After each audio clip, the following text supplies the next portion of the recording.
We are into our Spice Baraza this morning at this point where we're going to be looking at a number of issues around Tuko Kadi, Niko Kadi, then what? And as we get into that, before we do, very warm welcome to all our audiences across our different platforms. Our live streams are up on YouTube, Facebook and on X, and our audience on KTN this morning. For those of you who listen, going where you're going, doing what you do, this is the Situation Room. It's Kenya's biggest conversation. We're having that conversation this morning about what it then means beyond registering to vote. What are you doing with that vote? Our Spice Baraza audience is here this morning. Good morning. Karibu sana, everybody. And we're getting into a number of conversations today. So we're going to keep it real, guys, in terms of what it means and what we're doing thereafter. We have a number of people very important when it comes to certain conversations that we ought to be having around what it means to then be in the civic space. And this is in response to many calls where people have said, okay, so then what do we do with this information and this knowledge that we have? So our guests that are here this morning then help us to propel this conversation in a particular light. So thank you for being here this morning. I mean, it goes across board. From Peter Getao to Morris Gogi, Peter Obina, Priscilah Wanjiku, Moses Rono, Evans Kiragu, all of you who are here this morning, thank you for then allowing us to do that. We're also going to be joined at some point. He should be here soon and will join us in this conversation. Alan Ademba, who is behind the Niko Kadi movement. And so we're saying we're taking that energy and what are we actually doing with it?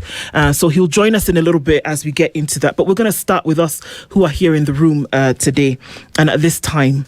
And let's have this conversation because, you know, a couple of weeks we were doing something and now we're doing something else.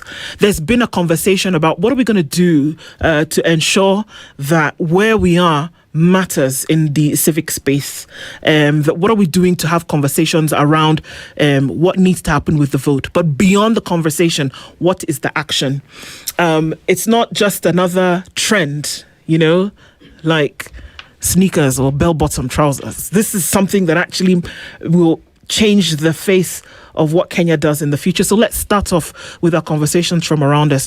What does this Niko Kadi mean? And we'll start with you, Dennis, and going into it, and then hear from you, members of our Baraza this morning. That what does it actually mean to you as we get involved in it? You know, I was in a conversation last week, and someone said that for a very long time the youth of the country have been seen to be having good catchphrases, you know, Niko Kadi, we are faceless, we are leaderless, you know.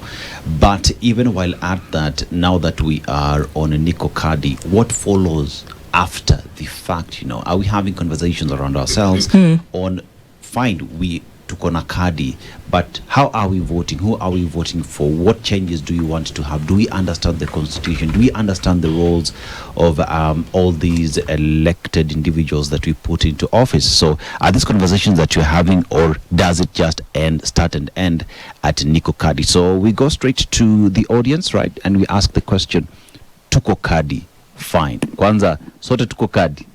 Let's just get let's just get that done over with. Yeah, Tuko Kadi, right? Yeah. Fine, Tuko Kadi. So how are we kwa Kadi? Tuko Kadi aje? Does it just start with nime register, I have my card, but what do we do with that card? Yes, you have the microphone. Thank you so much. Introduce yourself and then go. My name is Gitao Mushiri from Kabete, Kiambu County. A youth leader. I work with the youth for some time. I've worked with them for quite some time right now. And I like the conversation that we are having this morning because it matters a lot, because we've seen time and again trends of young people coming out strong and talking issues about governance, issues around who is going to lead them. But eventually, when we get to the actual point of deciding who is going to lead them, some of them pull back. Yes, they have the voter's card, but eventually they get to a point where they feel as though that their voting does not matter. And I like that the conversation today shines upon the fact that, yes, we've registered, Yes, we've gotten the voters card. Then what? What happens after that? And in my work around areas with young people, I've had the chance to get to understand some of the issues that they raise, and some of the issues around why they wouldn't even vote even after having the voters card. And you find like these young people are passionate about this country. They want to improve this country, but they get to a point where they feel like the system is always rigged against them. I mean, let's just hear a lady, yeah? Yeah. Let's hear a lady. Tuko Kadi, we are going to vote. We know what we want. What happens? What do young people say, rather talk about when we know what we want, but for some weird reason, when I just end up at the ballot, I become part of the conveyor belt? Are we having those conversations in terms of, as young people, we understand what the Constitution is saying. We know the kind of people that we are putting into office. We know the change that we want, and these individuals, whether wako or they are not there, are the ones who will bring that change. My name is Wakili Monica Muthoni Ndungu. I am a Kiambu County aspirant women representative, and I am a Gen Z voice. And from the ground, I think this generation is different. We're not saying we know our rights, but we will move with the flow, with the current flow, or with the previous flow. The leaders that were there before are the leaders we're going to elect today. This generation is different. It is saying we know our rights, and we are not afraid to exercise our rights. Article 1 of the Constitution vests sovereign power to the people. And now this generation is saying that we went to the streets in 2024, we made noise, we were semi-heard, but now we want to translate that noise into power. And we are in the middle of translating that voice into power. And that is where the Tuko Kadi movement came along. The Tuko Kadi came along asking people to register. And registration then will translate into putting it voting and casting your vote in 2027. And the leaders that are going to be chosen this time round will be chosen based on whether there's dignity being shown towards the common mwananchi, because this generation is the most educated generation, and it's the most constitutional literate generation, but it's the poorest. We're saying we're going to work every day. We're broke because the system is broken. There's a disconnect between policy and the lived realities, because we have policies.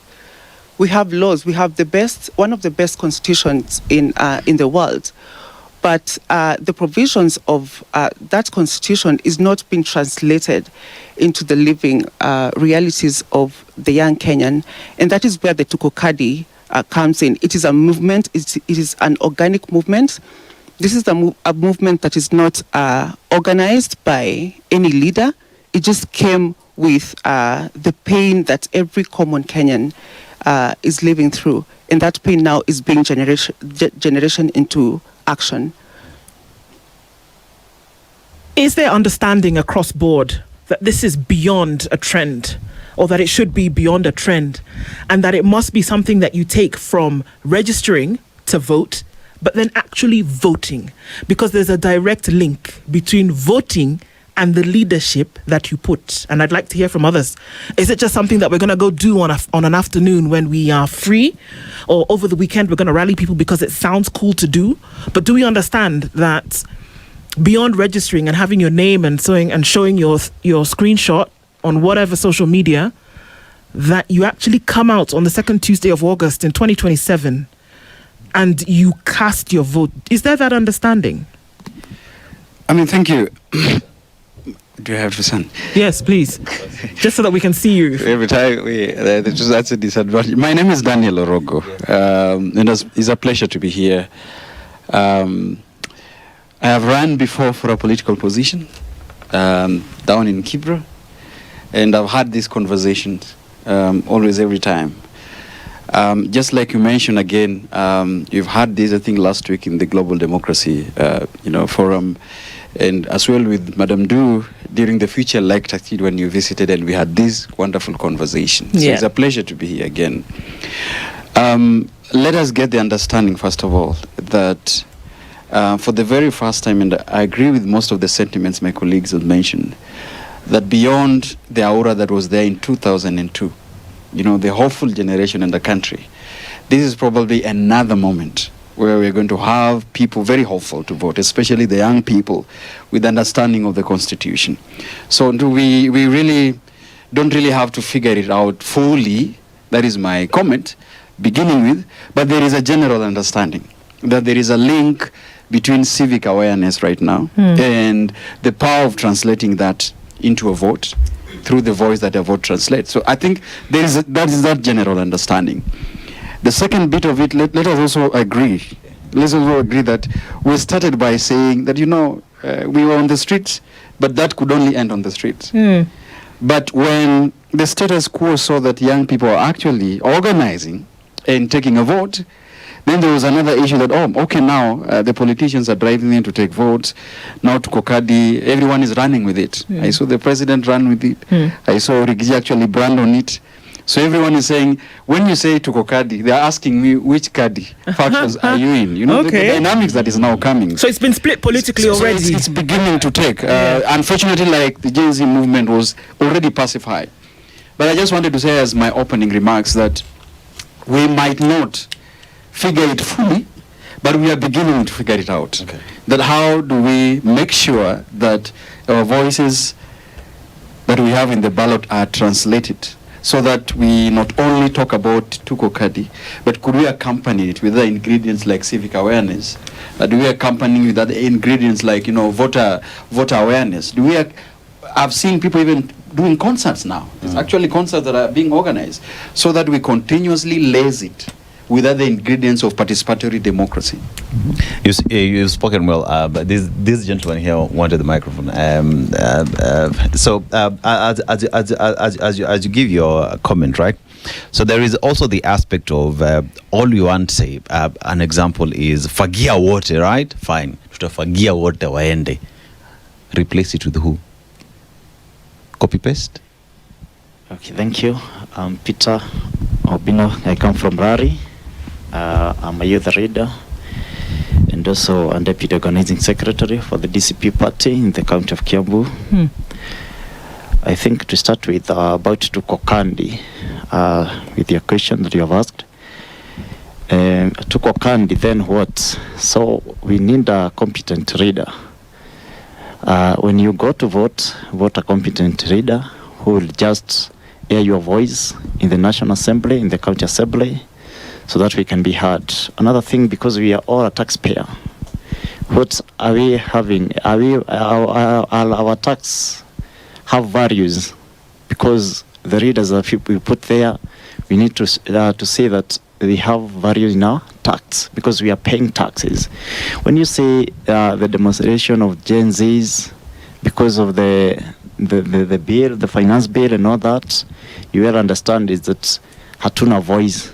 But we need to have voice right now, but by putting a competence reader. But the Tuko Kadi movement will continue, but now it is now gaining a political wave, because everybody now in the politics want to gain the movement of the Gen Zs. So you as a member of DCP and now Brigadier Gachagua also sensibly is into that Tuko Kadi. What conversations a young person who's pushing the Niko Kadi campaign having with Rigiji with regard to Niko Kadi? Because one would say he is hijacking the Niko Kadi movement. What conversation as a young person are you having? Do you have access to him to say, hey, boss, yeah, Charana? I think what they are doing, they are giving us something new, yani kutuonyesha ya kwamba tuko na kipawa ya kufanya. So when the Rigiji is talking about Tuko Kadi, anafanya Gen Z ya mke kabisa, yani tunapewa motisha, unaona. So hiyo motisha ndio tunapewa na the hype itself. He is hyping the Tuko Kadi movement. So that's why you see as the young people, we are now moving with him. Yeah. Anyone else at the back? Yes. Pass the mic.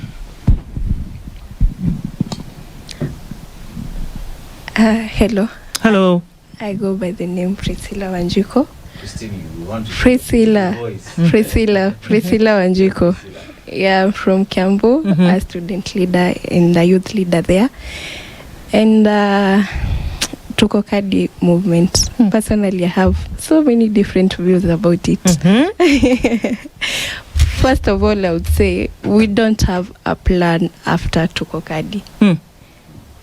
Okay, let's start with what is Tuko Kadi according to you? Tuko Kadi is us taking the civic responsibility of registering as voters. Okay. So we are doing that. But after we have the voters card, we have not yet identified what we will do with that card. Each and every person has a different view. Others wako, yes, Tuko Kadi because of this reason. We want to take out the government. We want to replace, but we don't actually have someone we are replacing with. Are you saying that anybody today who is going to register as a voter is doing so to remove the current administration? According to the narrative online. Okay. And according to most of the Gen Z narrative. But also in between there, we have people who are taking that voter's card to support the government. And actually that's why you're seeing there is some information like, why are you making this thing a one-term movement, or it is already political to a certain political party. Why are you making this to move in that direction? Whereas we have some people who are actually registered. It's okay. Yeah, we get it. We don't understand. Just whichever way it will come, we'll take it. Yeah. We have people taking the voters card to support the government because it is working for them. So as the Gen Z, we have not figured out what is going right now. I would say it's a hype. Okay. We have the hype, the wheel, the wave, just like how the songs trend in Kenya. We start with tunaanguka nayo, the next minute tuko tunaamuka nayo, tunaburukanga, the next minute like we are not yet settled on what we want to do. So you see, I want to use my favorite line. One asks the question. Okay, of course. One asks the question. The Tuko Kadi movement, the way I look at it, is a political idea. It is a civic right here, but it is politically inclinated, right? Because the young people want to take a political stand on what it is, whichever that is. But like she has rightfully said, there are those who want ni one term, sawa. Kuna wale wenye ni two term, sawa. Kuna wale wenye wanachukua kadi because it looks nice to take a screenshot and share it on your social media, right? But are we having discussions on, do the young people, do the youth understand the power that card has, the responsibility behind having that card, what it means for their future? Because like my dad usually says, my dad is around 65, says, I have kiddo 20 years, at most, but the young people have 50 plus. What are we doing with that idea of the future that we want to live with the 50, 60 years that we still have on the face of the earth?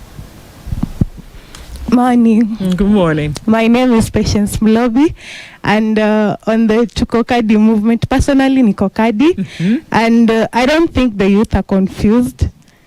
I think I'm humbled because most of these people here are scared politicians, what, the aspirants. Personally, I'm not that into politics, but I love politics. We've been daktari, but today I want to stand and say, Tuko Kadi, yes, we know what we want.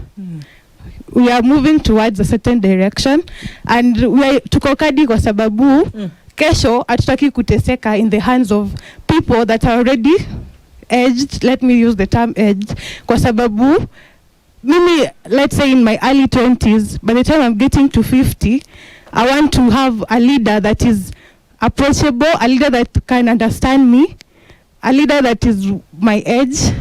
Tunachukua kadi. We want youth representation kwa government. Sindio? Right now we have so many people that are 50, 60, 70. Vijana tuko wapi? Tuko kadi is a time for us to stand. It's a time for us to move. Kama wanasema hatujui tunataka, by the time we get to 2027, I'm sure tutakuwa na viongozi wa vijana. We already have Wakili here standing as a woman rep. Kindly, let's Tuko Kadi on her behalf. Okay. That's my view. That's my perspective. Kabisa, we'll go with you and then we'll come over here to the room, because the question is that then what do you do with that opportunity, and what do people actually want? And are people actually going to vote? We'll start with you, sir. All right. Thank you so much. Like I've had the conversation, and one thing I must note is that we are in a democracy, of course, where you find, of course, the majority have their way, minority have their say. So in as much as we are getting these cards, this voters card, we are definitely aiming to use them politically. And one thing you'll find, I liked what Wakili said, and she said that we have a generation that is very well educated. The question you asked was whether who are we trying to put in there. We have so many young people who've come out and they are trying to vie for positions, and at times these are things we would never have dreamt of. We have young people, Gen Zs, going for positions like MP, women rep, and different positions. And voting is not even about the president. It revolves around the whole government. We have different positions that can be replaced by people who are competent, young people who are well educated, and they can make a proper difference. And the last point to note is that most of the reasons why people came out to do demonstrations in 2024 was because they saw different gaps in different positions. You saw maybe your MP was not representing you well. You saw the governor was not utilizing the funds well. You saw maybe the president was not making decisions well. And that's why people came out in large numbers to say that we do not want this. So already, as you mentioned, it's a political thing. And by default, this voters card is meant to make a change all through the government. Anywhere you've seen a gap, we want to see a difference in such places. Well, let's go to the end here, yes. Okay, hello everyone. My name is Moritz Ngoge. I am a scientist, but not a botanist. And okay. Okay. And I would like to say this. We have a plan. We are not just taking voters card just to say Tuko Kadi or just for the sake. This started a while ago in, I think, 2024, when we went to the streets, demonstrated for our rights. And we tried our best, even we got into parliament. But the current regime is not willing to give out power. So we went back, we retreated, and asked ourselves, what can we do to get this government out of power? That's when we realized we have to do it through the constitutional way. That's why everyone is taking the initiative of registering so that we can vote out those bad leaders and vote in credible and accountable leaders. Yes, thank you. That's my point for now. All right, and to you here, sir. Thank you so much. My name is Wakili Moshanga Kiragu. An aspiring member of parliament for Kikuyu constituency, and I'm also a youth leader in Kikuyu constituency. Allow me to say that Tuko Kadi has a lot of meaning, but the literal meaning is that we are picking out the voters card. But deeply looking into it and surfacing the problems that we have faced as a country, we are simply saying that Tuko Kadi also means Ruto must go. Tuko Kadi also means Fagia Wote. Tuko Kadi also means that we want a change in government, and we want alternative leadership that will ensure that our views and will ensure that our insights as Kenyans are listened to, and our insights as the youth are listened to. Allow me to say that having a card is power, but power that is unused or unutilized changes nothing. So we are moving from the voter's card into change, and beyond the change that we want to see, we also saying that beyond 2027, this is now civic education, we are going to be conducting engagements, we are going to be having public participation, we're also going to be holding the leaders that we are going to choose accountable. What we are exercising right now, Ndu and Dennis, is a civic responsibility. It is a responsibility that is envisioned in the Constitution, Article 38, our political rights. And allow me to say that Tuko Kadi cannot be really distinguished from the political angle. This is a political movement in itself. So when we see, for example, my party leader, Rigathi Gachagua, picking up this particular narrative and saying that Tuko Kadi, it is simply a reinforcement of the movement that is already existing. So we cannot really differentiate the two movements and say that one will move independently from the other. These are inseparable movements. Allow me to also say that in this particular space that we are in right now, we are translating what we used to call the Gen Z-led movement or demonstrations into power. So Gen Zs are saying right now, we are ready to pick up power. We are ready to showcase that we can be the alternative government. And I would love to respectfully and sharply disagree with my colleague Priscilah, who said that we don't have a plan beyond picking out the vote. We do have a plan. We do have a constitution that has clearly outlined the plan, that has told us that Article 43 guarantees to us rights. It guarantees socioeconomic rights. It tells us that I have a right to healthcare, I have a right to education, I have a right to security, I have a right to food, I have a right to shelter. So that is the plan that we have. It is clearly stipulated in the constitution. We have so many reports that have been undertaken. We have we have things that have been undertaken in this country that we can actually pinpoint and say that this is the plan that we actually have. So aside from the Tuko Kadi movement, we do have an explicitly clear plan that we are saying that beyond Ruto must go, we have an alternative government. And so beyond that, we also have to look into other jurisdictions. We also have to look into other countries. What have they done? What have they done with their votes so that they can actually have change that they envision? We actually see that, for example, for South Africa, they picked out, they had mass voter registration in the 1990s. And with that particular voter registration, in that particular urge for change, they actually ended apartheid, though some critics may argue that apartheid has not actually ended, but it's something that is progressive. It's something that we can see there's something that is actually progressing. Ghana, the same thing.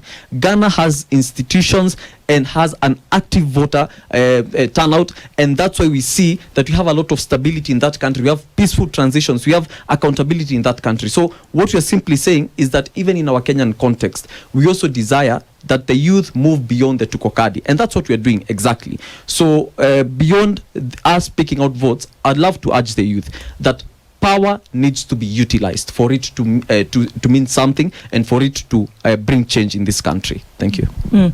All right, to Wakili, yes. No, sorry, go ahead. Yeah, yes. I want to answer a question that was asked. Is this movement being hijacked by the political class and specifically by Rigathi Gachagua?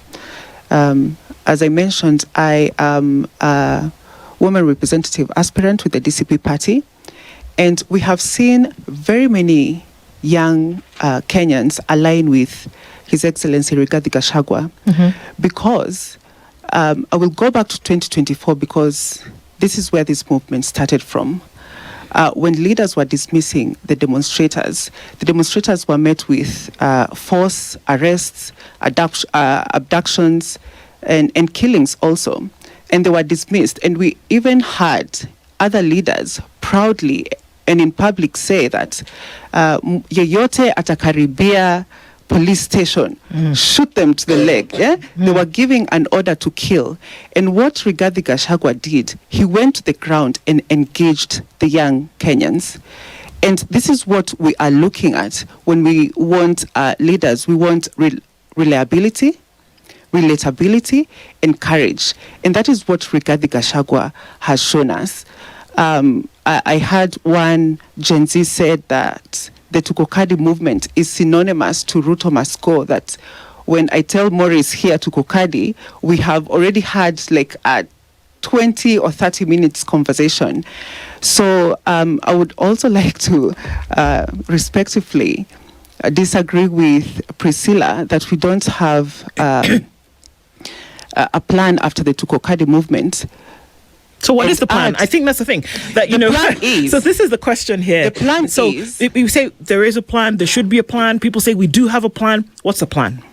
The plan is Tuko Kadi first register. Okay. And then after registration, we have seen very many young Kenyans come up as aspirants. We have seen very many Gen Zs. We're saying we want a seat at the table. We went to the streets because during the finance bill, we did not have a seat at the table. We were just brought a bill. You know, and someone will say there are processes to making laws. We were meant to put in our petitions before the law was passed, before the bill went to stage 1 or stage 2. But the Gen Z and young people don't know these processes. And that is where civic education comes in. We are saying we want a seat at the table. And that is why very many of us are now going to the ballot boxes.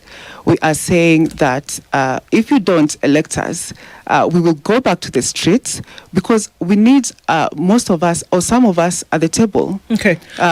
The problems that we are currently facing are not the problems that our generations in the past faced. And that is why one of us needs to be in the table so that the people now in leadership and the people who will be re-elected can understand where we're coming from. Okay. The thing is that people are looking, and from what I'm hearing, for conversations that we've had over the last few days, is that people are looking for something with clarity. All right. So is it clear to everybody right now? And because the thing about for something to have impact, I would imagine that for me, the secret is in numbers. That if you have everybody, or at least the majority of the people who are going to move this thing, thinking the same. Are people thinking that you would need to come out and align with Rigi G, for example, like you said? Are people understanding that you register to vote and that you actually come out and vote? Do people across board know that that's the plan that we're going with, guys? Or do people want to drain the swamp?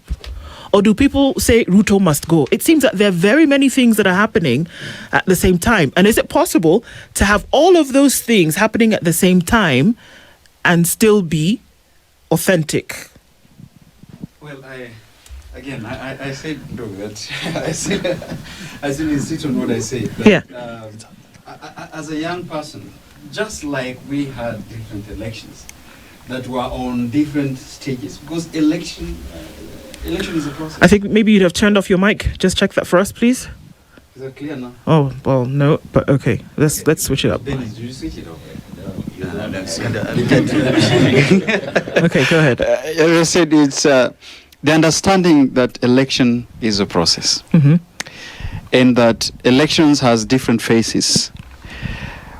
While I still think that we need to demystify certain things, Dew and Dennis. Number one, that we as young people, our demographic is uniform. I think that is one thing we must begin to demystify. Yeah. That when we say we, because that is one thing I'm always challenging on the panel, we, you know, are you speaking generally like we young people think the same? It may not be. Okay.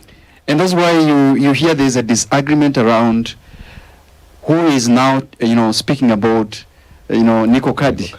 Yeah, because when Tuko Kadi, in a movement that we all adorn and we are part of, somebody dawn on it and say Tuko Kadi, who tells you that young people somewhere identify with that? They might not. And that's why you hear people saying that, but why is Rick G talking about it? But why is Ruto now talking about it? So I think, Dennis, that is one thing I wanted to stand up and demystify. Yeah. That if you say we, I think it's important to specifically say we as who. You understand? Because then if you say we are not uniform, we were not, uniform in our thinking. Secondly, I think that for the understanding and the reason as to why we need to adore and support and be part of Tuko Kadi. Like I said, there was something uniform that young people stood for and us stood for in 2024. That there was a finance bill that was not palatable to many of us. And it was a uniting figure, that we all understand that the budgetary issue was going to affect everyone. And therefore everybody stood out and said no to it. And then as it progresses, we said that as a result of that, there are certain people in the executive that do not listen to people, including in the parliament. And that is why my colleagues have said, if they are not listening to the grievances through the public participation channels, then the constitution envision a direct participation. And that is why some of us went to the parliament to make our voices, because that is a direct participation. All right? What happens there is for another case, is another story. But people participated directly. That is also similar to elections. So that is why I'm saying that we as young people, like I've said, the election is a process. We might not really get it 100% now, but we are beginning to understand that it begins by taking a vote. The vote. All right? And after taking a vote, what does it mean? After that, we started to think, do we have people amongst us who can run? If all of us cannot run as young people, who is this that is amongst us? And if there are people like that, then the idea is to support those. To support these young people. Now, because we are talking about leaders and leaders who represent us. Then the demography of young people can say, irregardless, for example, of any political party that you are running with, we see you as one who embodies our aspirations, and therefore we can elect you. It also ends that after election, then it means that now we can hold you to accountable based on what you said. Okay. And I think those are the things that I just wanted to. And I think there's this gentleman who wants to speak here. But as we have that, right? So we, like you rightfully said, when you talk about Tuko Kadi, anyone, rightfully so, can jump onto that wave. Whether it is Rigathi Gachagua, whether it is President William Ruto, everybody has the right to jump on that because it is a democratic space. But as that being an initiative, it is a push that was initiated by the young people, by the youth of the country. Are there conversations around the young people in terms of, there are those who will, on Tuko Kadi spaces, recognize and identify with the ideas and ideologies that do exist and are in different political parties that oppose each other. But that notwithstanding, are we having conversations among the young people to ensure that regardless of a political party that one will get into power with, that they are individuals who will bring this change that we do want? That conversation stopped being about Tuko Kadi or it is one term or two term, but that it's conversation about having good people, individuals who identify with the struggle that we have, individuals who will change this country to be what we want. So. Okay, thank you. My name is Will Smith Odhiambo. I'm a youth advocate and I'm happy to be here today. We're going to need you to speak, speak up a little bit, Will. Okay. My name is Will Smith Odhiambo. Yes, Will Smith. Your mic. Okay. You know you, bro. You know Mike. There. The other Will Smith would have brought the mic closer to his mouth. Yeah. But okay, we can go with this. Go ahead. So on this conversation of Tuko Kadi initiative, this is a youth-driven initiative. And the main goal is to try and drain the swamp. And we actually believe with the numbers we are able to drain the swamp and bring the leadership that we want. Now, the main purpose of Tuko Kadi is to try and... Will Smith, achana kusaidia kurap. Cheki. Okay. Is it okay? That's much better. All right, let's go. Okay. Okay, as I was saying, Tuko Kadi is meant to drain the swamp. Okay. We have leaders that for a very long time have been representing themselves and not the interest of the youth. The youth have been there as a decorative platform for political rallies.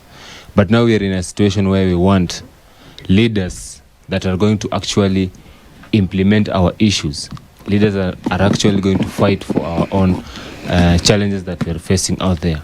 Youth are facing unemployment. Youth are sleeping hungry out there. But we are having leaders that are prioritizing their own issues and their own stomach.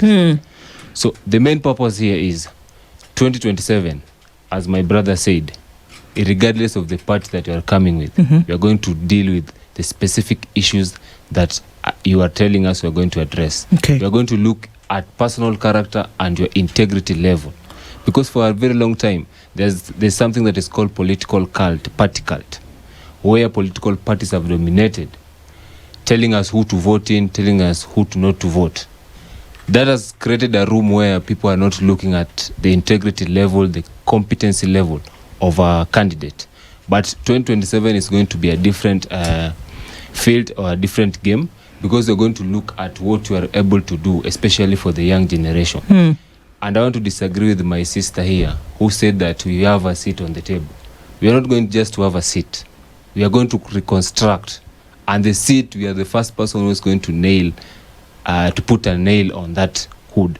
We are going to be the carpenter of that seat. So what I'm hearing you say is that anybody who is that anybody who's there right now, who is operating things, everybody has to go. There's nobody who essentially drain the swamp, means take everything out and put new water in. Is that what you're saying? Everybody's got to go? It means that we are going to do away with the political class. Okay. That is the main goal. These youths you are seeing here, they have visions. They are capable of doing better than what those guys are doing there. We cannot have a government that we are having an odious debt of around, I don't know how many millions. People are suffering out there. We are having people who are saying that there's no drought in Kenya, yet people are suffering. So the main thing here is to have a new government, a government for the people, by the people, and a government that is going to understand the challenges that we as the youth, we are facing. We are not going to be here spectating for people to get power and then run away to their suburbs areas. Yes. Okay. Priscilla, many people have disagreed with you, and maybe an opportunity for you to stand by your point or maybe clarify what you meant. Okay. Thank you so much. First of all, we started 2024 saying we are partyless. We are not political. Then right now, we want a seat on the table. We want to be in those positions. And during the finance bill, the president said, young people, come, we have a dialogue. Then young people said, we are not talking to you guys. And then the broad-based government had the dialogue, and right now we are saying whatever you're doing, that is not what we wanted. Yet we didn't show up to say what we wanted. So another thing I would say, I know the vision is there, but not yet clear. Tunatengeneza maneno, tunapanga. This the time we were telling the young people, register as voters. And as you do so, do this and this and this. Not everyone has that message yet. So, and I've had many of my fellow panelists here say, we will be electing young leaders. And I don't disagree on that. But as we elect the young leaders, are we electing them because they are young, ama because they are competent? And if they are competent, what is it that we are using to gauge that? Wewe kama young leader ukiingia, you won't be like the fellow politicians, the other politicians we see. While tunaomba vote, tunaomba kura, we are so nice, we resonate with people, and then after we get into power, everyone changes. The system changes you. So, are we working on the system also? All right, those are pertinent questions. Perhaps you can come and open up that conversation a little bit more. Alan Ademba is here. He's behind the Tuko Kadi movement. Interesting enough to see, where this came from, and everybody then was able to latch onto that. Alan, good morning. Good morning to you. How are you doing? I'm doing great. Karibu sana. You were caught up in some Nairobi traffic. Yeah, and I was in Nairobi very late, so I slept very late. It would appear as though you're very busy the last couple of days and weeks. Yeah. Let's get an insight into where this all started from. Everybody seems to have an idea about what Tuko, and I think it actually is a good design that everybody said what they think Tuko Kadi is. And have been able to jump onto that. But what was in your mind? Or was it just something that you said, okay, you know what, guys, come on, we got to register, we got to vote. Where did it all start from, Alan? I have to say this, but Tuko Kadi did not take a lot of planning, a lot of logistics, a lot of deliberations, a lot of thinking about it, around it. Something just happened. Now, the thing is, for the longest time possible, from last year when the continuous mass voter registration started, there was a continuous talk of young people not turning up to register as voters. Yeah. There was a continuous talk that the young people are only good in the street. There was continuous talk that young people will show in the street but not in the ballot. And so on 12th this March, a friend of mine reached out to me after posting a certain video that I did, the video that everybody's getting to Isabella, yes, showing your voter's card.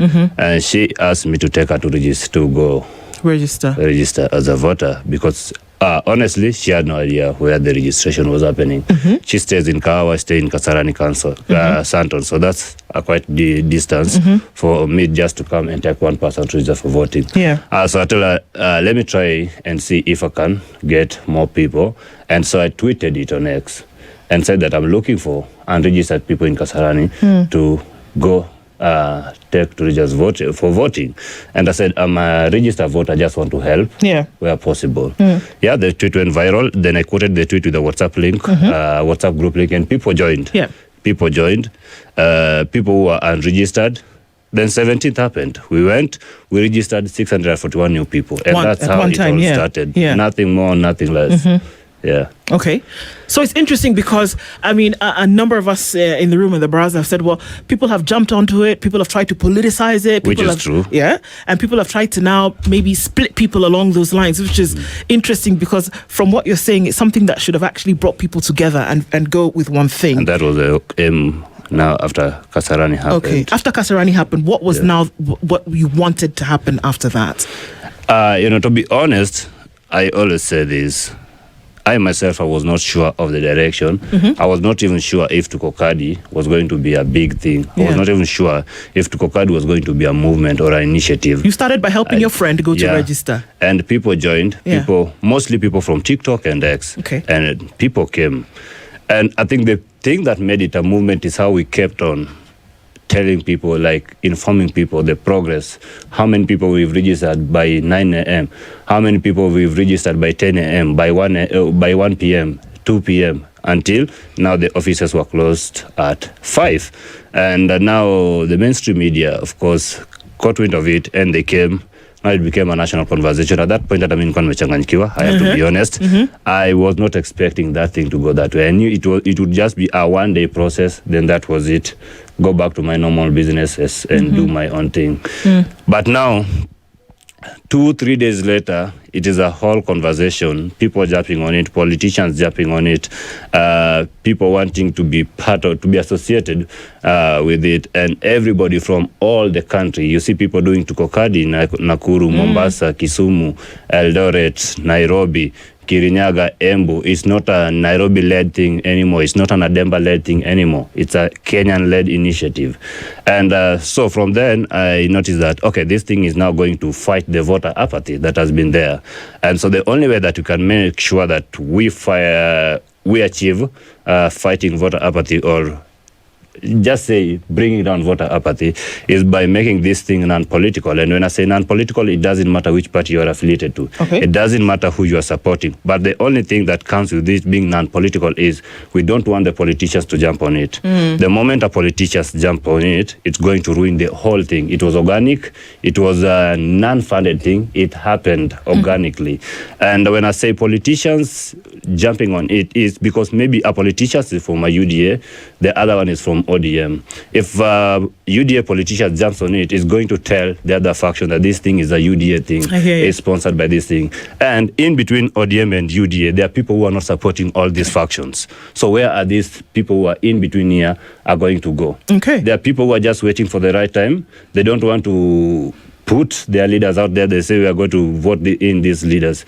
So if you say that these are UDA thing, these are ODM thing, these are DCP thing, so who these people in between? And it's going to bring another division between the youth. we are supporting this person, so you are funded. Why are we here? Exactly. Those are the questions. Alina Demba is here, as well as other folks for our Spice Baraza this morning across board. So he's told you that alikuwa michanganikiwa kidogo because he wasn't quite sure what was going. Still am to this point. It's interesting because people then have said that this thing means different things to them. Yeah. And of course, the question is that okay? That this thing can mean different things, but we're all going in one direction. We're going to take a break and listen to the news, and we'll come back and continue with this conversation, because then we'll hear he didn't even have an idea. He took his friend to register, and now it's a national thing. But what does it actually mean? Spice Baraza continues after this. Good morning. This is the Situation Room, the only way to start your day.